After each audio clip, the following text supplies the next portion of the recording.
Student here numerical for 9th standard, and first is the an object moves first 18 meter in first 3 seconds and 22 meter in next 3 seconds and 14 meter in last 3 seconds. Okay, तर आपल्याला distance त्यांनी 3 दिलेले. So total distance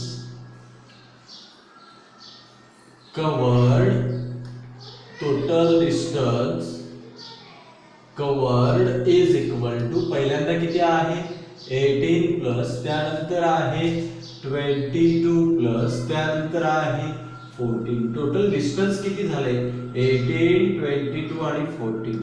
8 plus 2 10 10 plus 4 14 1 आणि 1 plus 2 3 4 5 54 meter. Okay, so another is the first 3 seconds time, then next 3 seconds travel in last 3 seconds.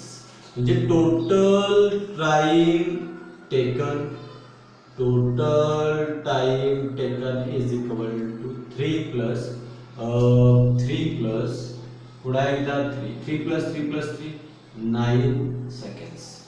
म्हणजे अशा पद्धतीने दिलेल्या गोष्टी गिव्हन्स मध्ये पहिल्यांदा आपल्याला राईट करायचे. मग आपल्याला काय फाइंड करायचे, नेक्स्ट टप्पा आहे टू फाइंड. मला काय फाइंड करायचं एक्झाम्पल मध्ये calculate average speed. To find average speed. So next is the formula. Which formula used to find the average speed? So average speed is equal to total distance covered upon total time taken. मग आपण जर विचार केला average speed is equal to average speed find करण्याचा हा formula आहे total distance covered upon total time taken. पण total distance average speed is equal to त्यानंतरचा आपला टप्पा लिहू आपण सोल्युशन. मग average speed is equal to average speed is equal to काय फॉर्म्युला आहे टोटल डिस्टन्स कव्हर्ड. किती आहे बरं टोटल डिस्टन्स कव्हर्ड किती आहे बरं 54 upon total time taken. Total time taken किती आहे बरं 9 9 7 54 6. Therefore average speed is equal to 6. स्पीडचे युनिट काय मीटर पर सेकंड. हे झालं आपलं फायनल न्यूमेरिकल सॉल्व. हे न्यूमेरिकल कसं सॉल्व करतात पहिल्यांदा गिव्हन लिहा. तर गिव्हन मध्ये इथे पण 18 मीटर आहे इथे पण 22 मीटर आणि इथे 14 आहे. म्हणजे टोटल डिस्टन्स काढायला लागेल फाइंड करायला लागेल. तिघांची ऍडिशन केली 54.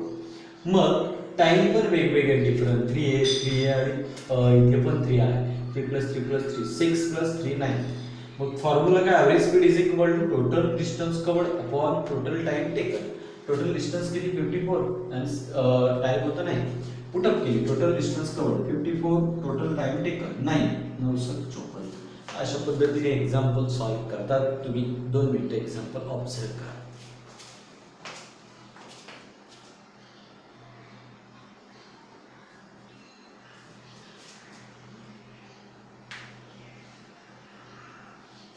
ठीक आहे, नेक्स्ट एक्झाम्पल आपण घेऊ. तोपर्यंत मी एक्झाम्पल राईट करतोय दिले तोपर्यंत तुम्ही ऑब्झर्व करा. न्यूमेरिकल नंबर 2 तोपर्यंत तुम्ही हे ऑब्झर्व करा. an object of mass an object of mass 16 kilogram moves with acceleration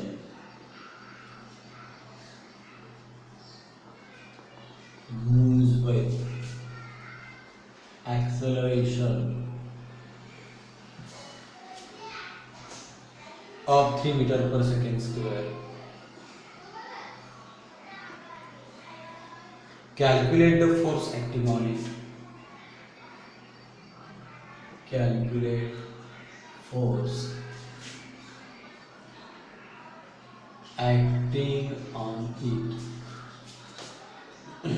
If same force is applied to another object, if same force is applied to another object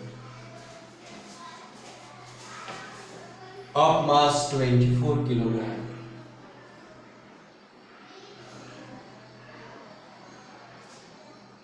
what will be the acceleration? What will be the acceleration? Example खूप मोठे आहे आणि मोठे example असल्यावर तुम्हाला पण doubt येतो example किती कठीण आहे. तर सिंपल एक्झाम्पल आहे, त्याला फक्त लॉजिकली आपण थोडा विचार करू. तुम्हाला माहिती मी पहिल्यांदा सांगितले, तुम्हाला पहिल्यांदा फाइंड करायचे नेहमीप्रमाणे घेऊ. मला काय काय दिले एक्झाम्पल हे बघा. एन ऑब्जेक्ट ऑफ मास, पहिल्यांदा मला दिलंय आणि मासला कुठला लेटर राईट करतो आपण? एम. किती दिलाय? 16 किलोग्राम.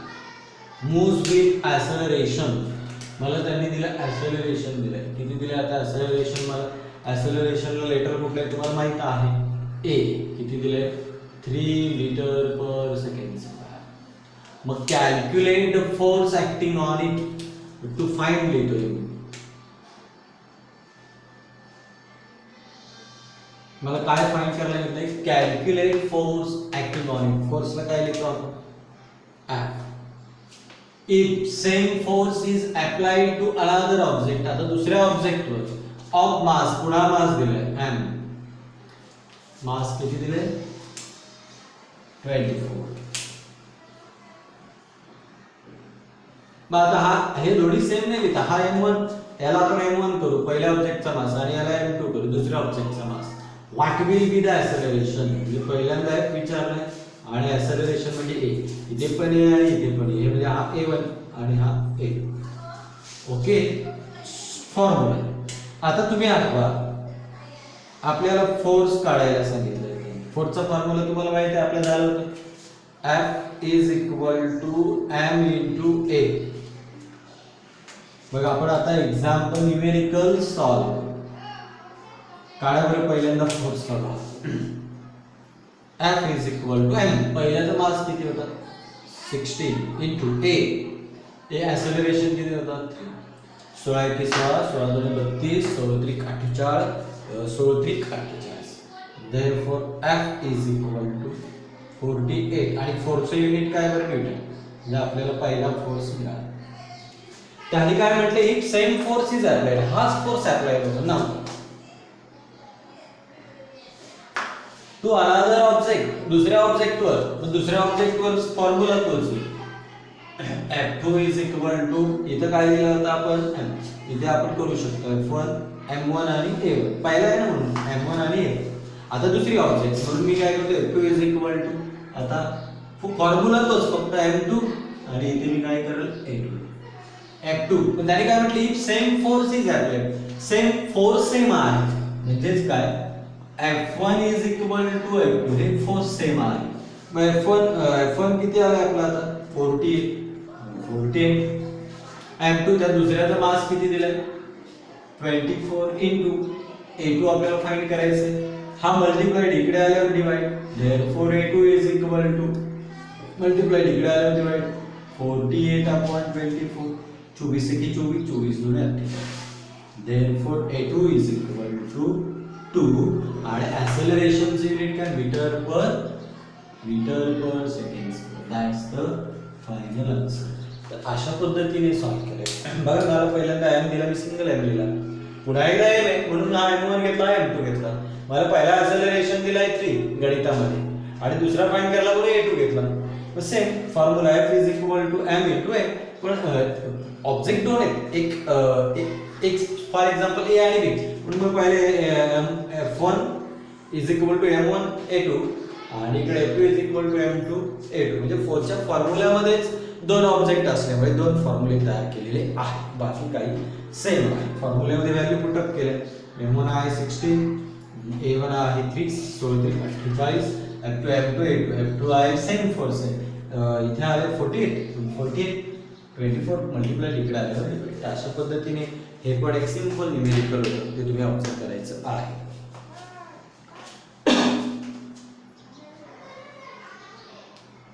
नेक्स्ट न्यूमेरिकल बघू, ते थोडं टिपिकल आहे, पण तुम्ही जर थोडं लॉजिकल विचार केला तर मात्र तुम्हाला जमेल. खूप मोठा आहे म्हणून हातून जाण्याची आवश्यकता बिलकुल नाही. मी तोपर्यंत एक्झाम्पल राईट करतोय, तुम्ही तोपर्यंत कसं सॉल्व्ह केले ते ऑब्झर्व करायचं. A bullet of mass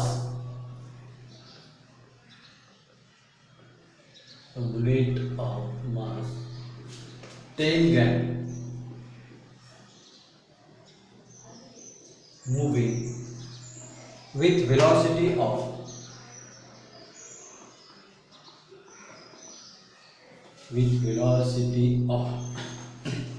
1.5 meter per second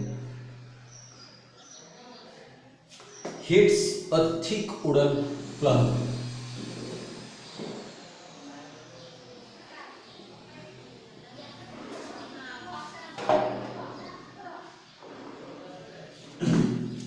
of mass 90 gram.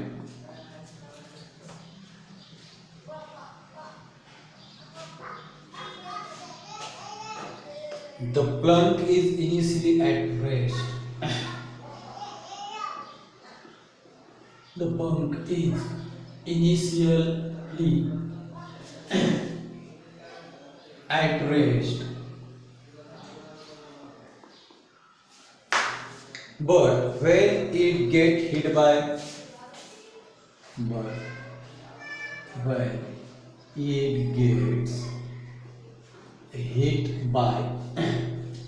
the bullet,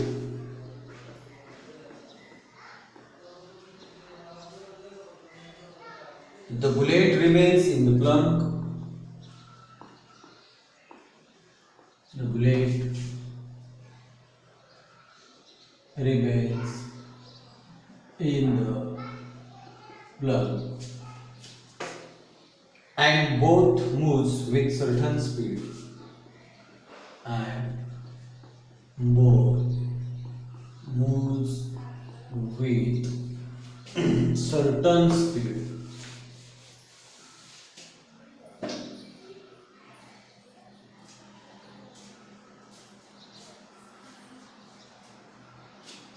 Calculate the speed with plug. Calculate the speed with. बघा 8th स्टँडर्डला तुम्हाला एवढे एक्झाम्पल नव्हते, न्यूमेरिकल्स नव्हते, आणि 9th स्टँडर्ड पासून न्यूमेरिकल्स तयार होतात, आणि 9th स्टँडर्ड पासून न्यूमेरिकल्स आले की 11th आणि 12th ला पण असतात, आणि मग ते न्यूमेरिकल्स मुलांना खूप डिफिकल्ट वाटतात. पण न्यूमेरिकली खूप इझी आहे. पहिल्यांदा आपण नेहमीप्रमाणे आपले टप्पे वापरायचे की काय दिले मला, अ बुलेट ऑफ मास दिले म्हणजे किती दिले 10 ग्रॅम. पण एक गोष्ट लक्षात घ्या, मासचं युनिट किलोग्रॅम आहे, म्हणून मला याचं कन्वर्ट किलोग्रॅम मध्ये करायचं. 10 ग्रॅम लिहून घेतो, किलोग्रॅम 1 किलोमीटर म्हणजे कितीचा संबंध आहे, हजाराचा, आणि मीटर असेल तेव्हा किती असतात 100, आणि किलोग्रॅम किंवा किलोमीटर असेल तेव्हा 1000. मला आता किलोमीटर मध्ये करायचं म्हणजे याला डिवाइड कितीने करेल 1000 किलोग्रॅम. हा गेला म्हणजे इथे खाली उरले 100 आणि बरोबर 1 लिहून घ्या. मग इथे किती शून्य आहेत, 1 2, म्हणजे किती अंकानंतर मला डेसिमल द्यायला लागेल, किती अंकानंतर द्यायला लागेल, इथे किती शून्य आहेत 1 2, म्हणजे 2 अंकानंतर मला डेसिमल द्यायला लागेल. हा एक आहे 2 झालं, हे 2 झाले, आता डेसिमल द्यायला लागेल 0 किलो. मास मला मिळेल 0.01 किलो. घाबरून जायची आवश्यकता नाही. With velocity of 1.5 metre per second moving with, त्याची पहिली वेलोसिटी आहे, आणि पहिली वेलोसिटी कुठला लेटर असतो, युनिसेल वेलोसिटीला यू, किती 1.5 मीटर पर सेकंड. ओके, याच्यात काही बदल करण्याची आवश्यकता. Thick wooden Planck of mass. आता त्या वुडन प्लंक म्हणजे लाकडी जी फळी आहे तिचा मास. आता पुन्हा एकदा मास आलाय आणि दोन मास असेल तर पहिला m1 आणि दुसऱ्याला काय करायचं m2. दुसऱ्याला किती दिले त्यांनी शेवटी 19 ग्रॅम. याला पण कन्वर्ट करा ग्रॅम मध्ये. तर याला किलोग्रॅम मध्ये कन्वर्ट करायला 90 आपण कितीने डिवाइड करणार 1000. आता गेला किलोग्रॅम. मग आता हा शून्य गेला हा शून्य गेला. वर उरलेत 9 ते लिहून घ्या. खाली शून्य किती आहेत 1 2 म्हणजे दोन अंक. एकच आहे म्हणून अजून एक शून्य. 1 2 अंक झाले 0.09 किलोग्रॅम. हा मिळाला. The Planck is initially at rest. ती प्लंक आहे ना ती रेस्ट म्हणजे स्थिर आहे.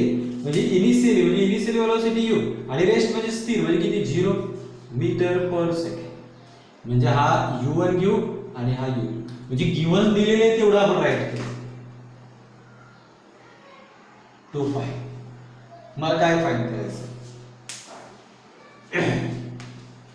Calculate the speed with Planck. Initial velocity u होती म्हणजे आता मला दुसरी स्पीड फाइंड करायची म्हणजे कुठली फायनल वेलोसिटी आणि तिला आपण काय लिहितो की फॉर्म्युला. आता फॉर्म्युला तुमचा पाठ आहे मला वाटतं तुम्ही केलाय फॉर्म्युला पण पाठ. तर फॉर्म्युला पण पाठ आहे. फॉर्म्युला काय माहिती तुम्हाला. आता बघा दोन वेलोसिटी आहेत दोन मास आहेत. फॉर्म्युला काय आपण जर विचार केला तर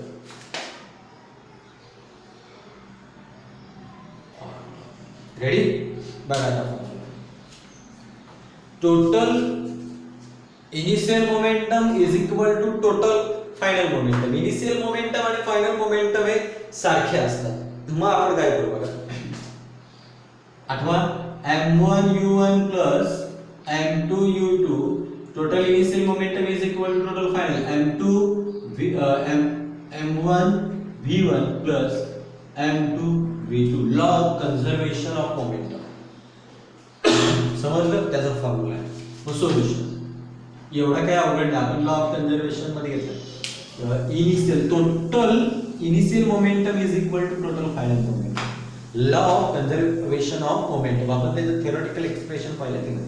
m1 आता व्हॅल्यू पुट अप करा. m1 किती आहे हा बघा m1 0.01 मध्ये साइन ने म्हणजे इनटू u1 इनिशियल वेलोसिटी किती 1.5 प्लस m2 किती आलाय बघा इकडे बघा m2 किती आहे त्याची 0.09 into u2 किती होईल 0 is equal to m1 ची व्हॅल्यू किती आहे माझ्याकडे m1 ची व्हॅल्यू किती आहे 0.01 into v1 तर माझ्याकडे नाहीच v1 प्लस m2 ची व्हॅल्यू किती माझ्याकडे 0.09